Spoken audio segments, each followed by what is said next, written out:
I'm not gonna lie. Usually, I like the sun. I am a summertime person, but this time, okay, I like the sun. I like being out. I like, what I'm saying, the heat. I don't mind it. But once you start messing with what I'm trying to do, like, I don't know how many places I've had to move while I'm out here because the sun was either hitting my face, overheating my phone. Like, now you're doing too much. Now I need winter. Um, we're not gonna stress. We're gonna relax. Okay, we're gonna make it work.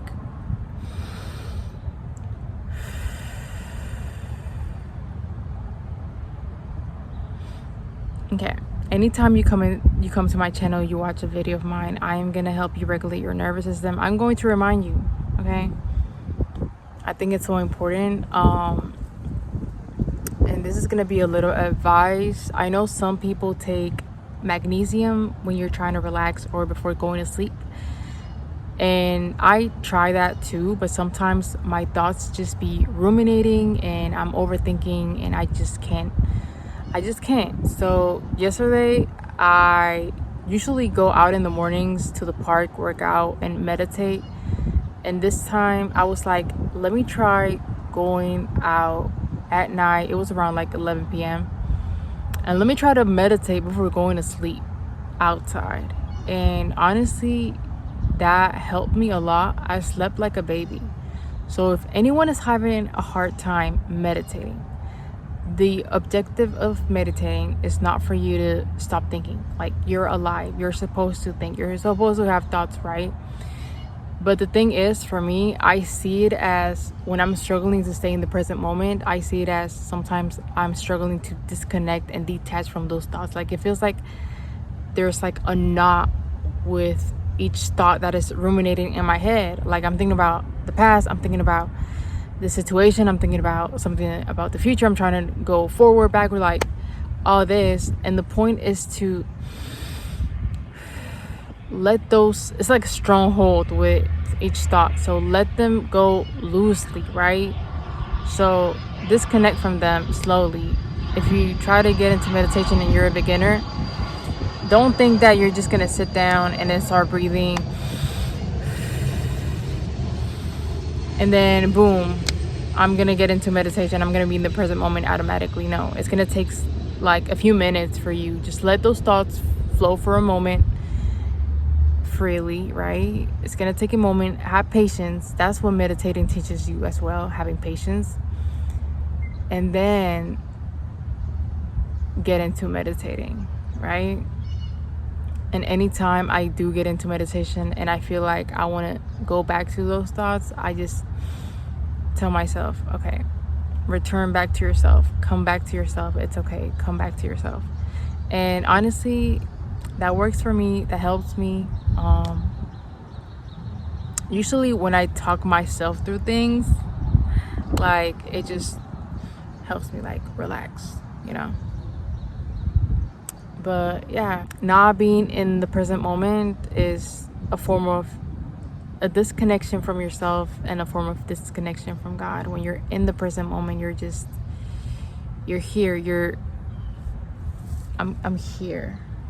I am with the ants on the grass, but I'm taking it all in, right? Not thinking about the past, not thinking about the future, not thinking about yada yada yada. Anyways, that's my little advice. And try to do like 5 minutes of meditation anytime you have. Like, sometimes even you eating is part of meditating. Put your phone away. Being conscious is actual meditation. Going, hey, this is what is in front of me, not what's in your head. But anyways, that was my little advice suggestion. As you can see by the title of today's video, I'm going to be speaking on things that I've learned so far on my spiritual journey and things that I've incorporated in my daily life. Just a switch of perceptions that I've gained and how it has helped me so far. My mouth is a little dry and I have no water right now. But I do have, oh crap. Please do not tell me I have my notes. We're gonna get straight into it. Did I already mention, if you have not watched my last video, my first video, my second, my third, I don't know what number this is, but go watch it so you are more familiar with my content and what this channel is about. I do not have a set schedule so far right now. I just post whenever I feel led to, called to, or feel like, hey, I really want to speak on this. Like, I feel being called to touch on this topic, then I usually do it. But I will have one soon, so that makes me organize and more disciplined. But anyways, things that I've learned so far on my spiritual journey. Number one is people's perception. Other people's perception of you is not your responsibility, right? For anyone who still cares about being judged, seen, you know, you're being your most authentic self, and you care about those hate comments, you care about people having something to say, just know and remember that, number one, you're triggering something within them that they yet have not healed. That's basically why they're judging you. That's basically why people hate on you, because you're triggering something that they're probably not comfortable with. Like, for example, me recording outside, if someone were to pass by and say a hateful ass comment, I'm not gonna be bothered because I'm doing something that I like. I'm enjoying myself right now. I'm outside. You know, I'm not doing anything wrong. And if a person throws a hate comment, that is because they're probably jealous. I'm gonna look at it as jealousy. Like, oh my god, she has the guts and the balls to be outside talking in front of a camera, nobody, and when you're doing things that are rare, like you don't usually do, people will always, that's the first thing, they'll always try to say something, right? If you were to be outside dancing freely, just being yourself, someone will always have something to say because they don't have the guts to be in that position. You're triggering something within them, and instead of them being grateful that, hey, your triggers are your teachers to help you evolve, like, they should actually be thankful, like, hey, this is reflecting something within me that I have not yet mastered, and thank you for making me see that within myself, right? People don't think like that. So yeah, I just don't care. Like I said, as long as you're being yourself, then it's a them problem. It's a you problem. Another reason why people will judge you is because they narrow you down into their requirement list or box you in. For me, I've experienced people who just try to narrow me down or box me in or put labels, thinking that, oh, I thought you would be like that when I met you, before I spoke to you. Oh, I thought you were da da da. Oh, you thought, you just assumed. You know, a lot of people like to assume and try to put you on, is she gonna be like this? What is she da da da? Like da da da. Like, that's what people do and like to do nowadays, trying to be everyone's judge. And it's like, you can't narrow me down, you can't box me into anything, because I will surprise you. But that is not your responsibility. It is not. As long as you're being yourself, why would you care? Like, just know that you're either triggering something within them, or they're trying to box you in to a list of their own requirements of how you should behave, how you should talk, how you should dress, how you should look like, what you did to your hair, like all that. Like, no, it is not your responsibility. Okay. Number two, time does not heal. Integrating your shadow does. So a lot of people think, you know, that time is gonna help them heal, right? And they're like, yeah, I'm gonna just let it go. I'm gonna just, you know what I'm saying? I'm gonna let time pass, even though I'm so hurt right now. The thing with that mindset is that time is not gonna do nothing.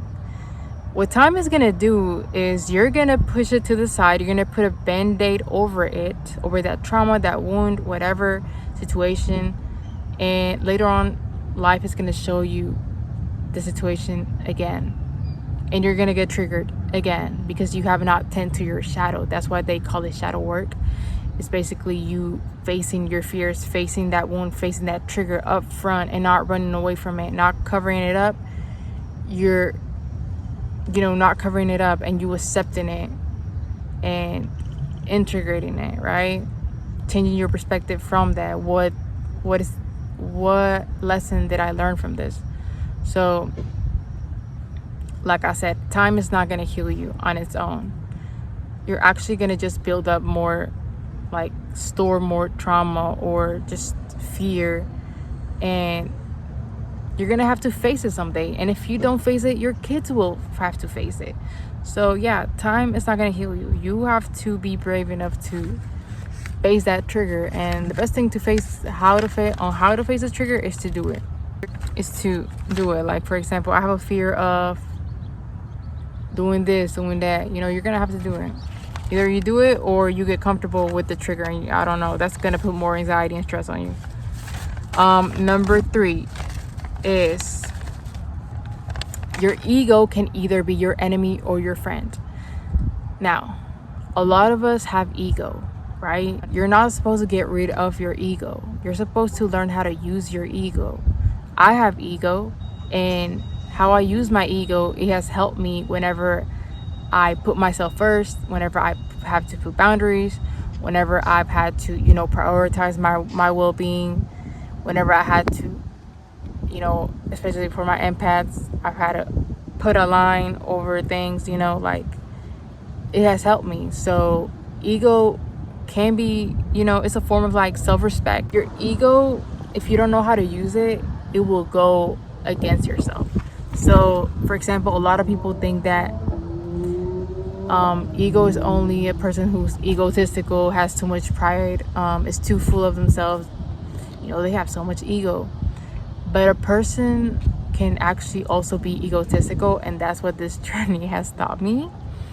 Is, let's say you have a gift, right? You have a gift of writing, of, wisdom, right? But it requires you to share. It requires you to be seen. It requires you to put yourself out there. Where you don't know how to use your ego, or when you're being also, you're operating in your ego, you're like, your mindset will be, I know that if I were to write this, if I were to post this, if I were to share this with the world, it would help people.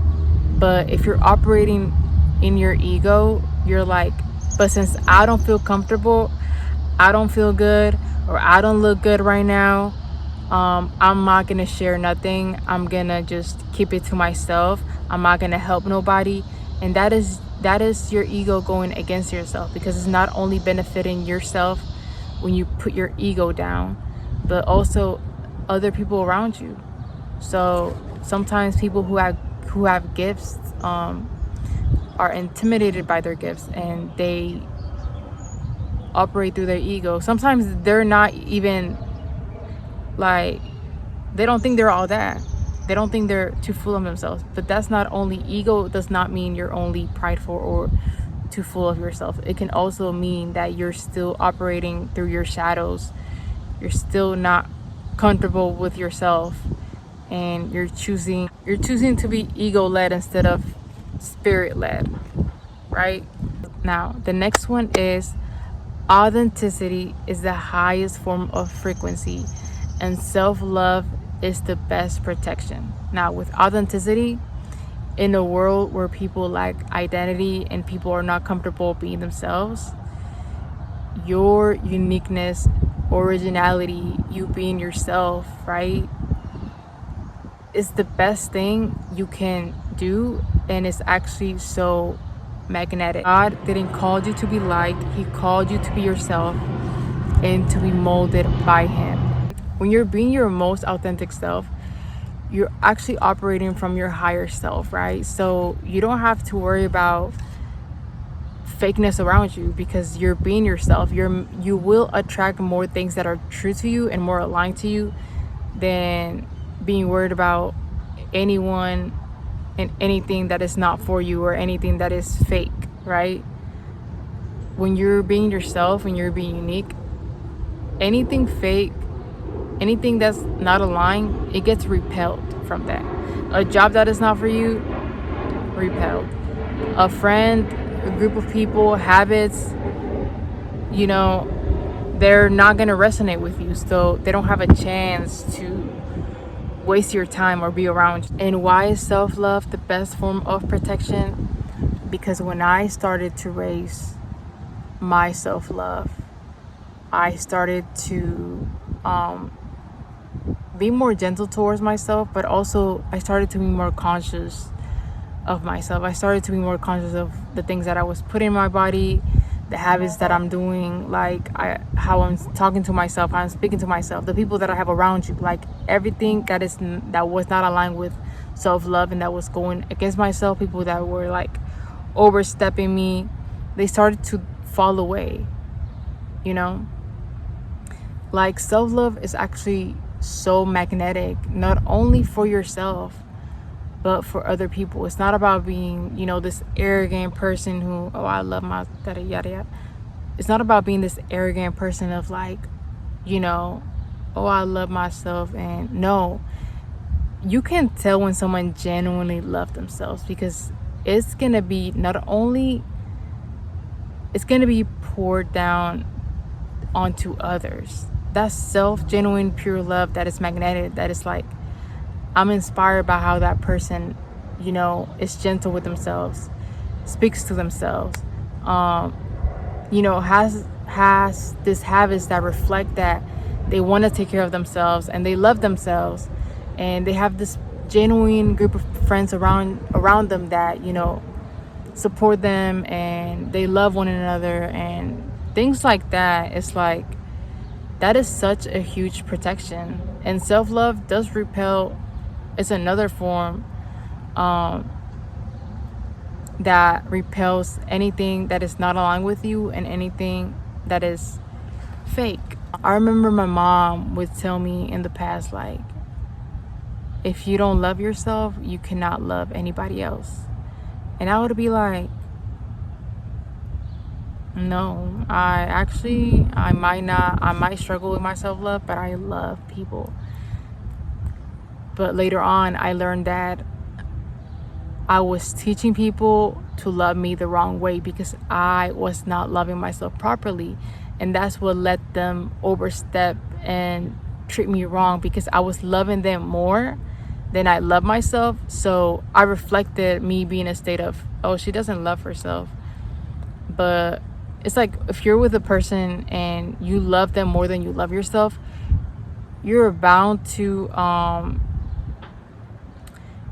get hurt, right? Because you're teaching that person that no matter what, you're gonna stay around, you're gonna stick around. You have no self-respect for yourself, and they can do whatever to you. But if you were to move in that state of, I have self-love, and if you don't love me, and if you don't treat me how I'm supposed to be treated, then I'm gonna leave. That not only keeps you in that self-love state, but that also teaches that person that I can't, like, if I want to be with this person, I have to love them properly. So that's what I'm saying. Self-love is a very helpful thing, not only for yourself, your body, your spirit, your soul, but it can also be contagious in a different form for another being, another person that's around you that may lack it. So anyways, those are the things that I have learned so far. I need a drink of water. But those are the things that I've learned so far. Hope you guys resonated with those things. Maybe you have learned them, you're learning them recently, or you've been thinking about those things. Comment down below, like, comment, subscribe, and thank you guys for watching. If you made it this far, I'll see you guys on my next video that will be better than this video. And message me for any suggestions, but I already have a list, so I'll be back again.